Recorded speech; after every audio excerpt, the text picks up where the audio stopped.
हरि ओम।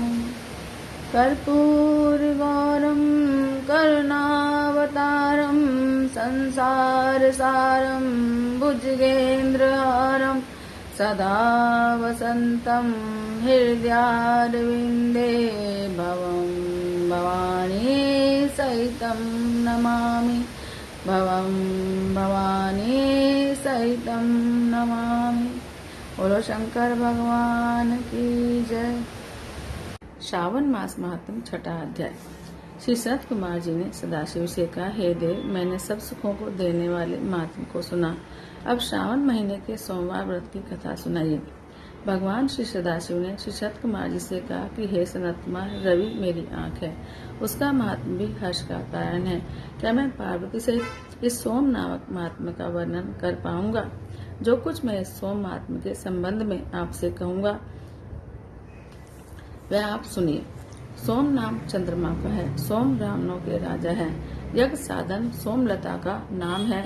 अब तुम ध्यान देकर इन नामों के कारण को सुनो। यह सोमवार मेरा स्वरूप है, इसलिए इसको सोम नाम से पुकारा जाता है। यह संपूर्ण राज्य को देने वाला होने से उत्तम है। व्रत करने वाले को उत्तम फल प्रदान करने के कारण श्रेष्ठ है। हे सनत कुमार, अब तुम इसकी व्रत विधि सुनो। मैं विस्तार से तुम्हें कहूँगा।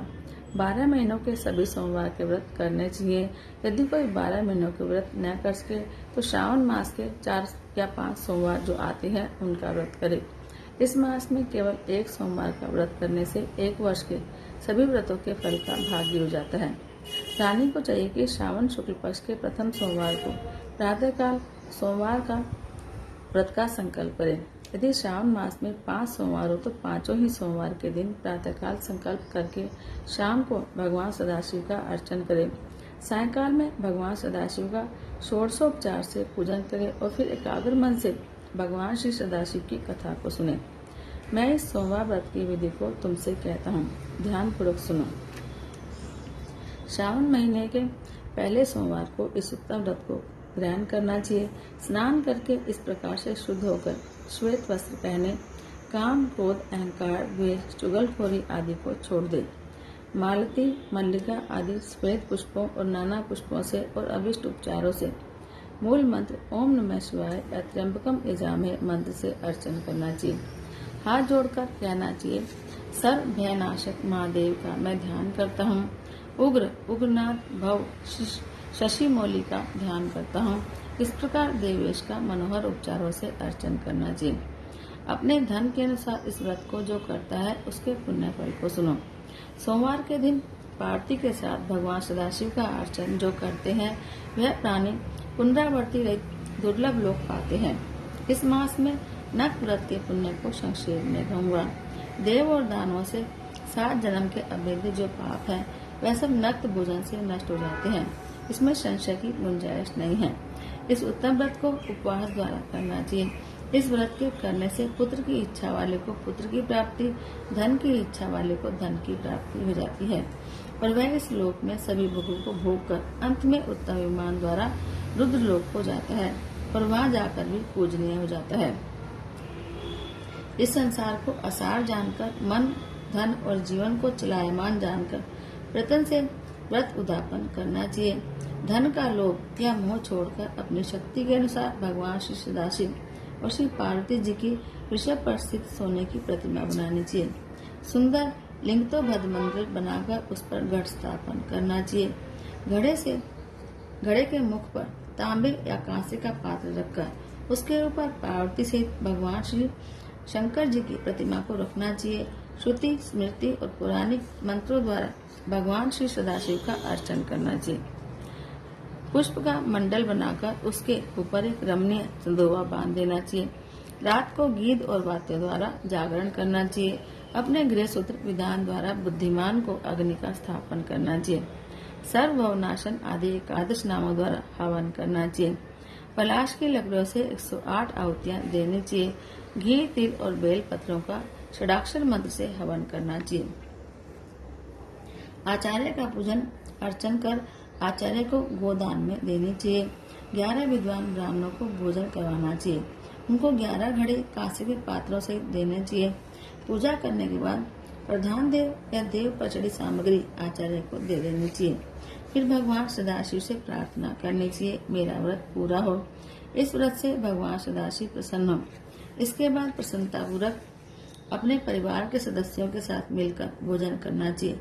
जो इस विधान द्वारा इस व्रत को करता है वह जिस वस्तु की इच्छा करता है वह उसे प्राप्त हो जाती है। इस लोक में बहुत समय रहकर अपने इष्ट भोगों और पदार्थों को भोग कर अंत में उत्तम विमान द्वारा शिवलोक में जाकर पूजित हो जाता है। इस सोमवार व्रत को पहले भगवान श्री कृष्ण जी ने किया था, उसके बाद उत्तम राजाओं और धर्मात्माओं ने किया। सोमवार व्रत के महत्व को जो सुनेगा वह भी इस व्रत के फल का भागी होगा। बोलो शंकर भगवान की जय। बोलो शंकर भगवान की जय। ओम जय शिव ओंकारा, भोले हर शिव ओंकारा। ब्रह्मा विष्णु सदा शिव, भोले भोलेनाथ महाशिव। अर्धांगी धार, ओम हर हर हर महादेव। एकानन चतुरानन पंचानन राजे, भोले पंचानन राजे। हंसासन गरुड़ासन, हंसासन गरुड़ासन। वृषवाहन साजे, ओम हर हर हर महादेव। दो भुज चार चतुर्भुज, 10 भुज ते सोहे। समी 10 भुज ते सोहे। तीनों रूप निरक्ता, तीनों रूप निरक्ता। त्रिभुवन जन मोहे, ओम हर हर हर महादेव। अक्षमाला मलमाला, मुंडमाला धारी, भोले मुंडमाला धारी। त्रिपुरारी कंसारी, त्रिपुरारी कंसारी। भाले शशिधारी, ओम हर हर हर महादेव। श्वेतांबर पीतांबर, बागंबर अंगे, भोले बागंबर अंगे। सनकादिक ब्रह्मादिक, सनकादिक ब्रह्मादिक। भूतादिक संगे, ओम हर हर हर महादेव। कर में श्रेष्ठ कमंडल, चक्र त्रिशूल धरता, भोले चक्र त्रिशूल धरता। जग करता जग हरता, जग करता जग हरता। जग पालन करता, बोलो हर हर हर महादेव। ब्रह्मा विष्णु सदा शिव, जानत अविवेका, भोले जानत अविवेका। प्रणक्षर के मध्य, ओम अक्षर के मध्य। ये तीनों एका, ओम हर हर हर महादेव। त्रिगुण स्वामी जी की आरती जो कोई नर गावे, समी प्रेम सहित गावे। कहत शिवानंद स्वामी, पढ़त हरि हर स्वामी। मनवांछित फल पावे, ओम हर हर हर महादेव। बोलो शंकर भगवान की जय।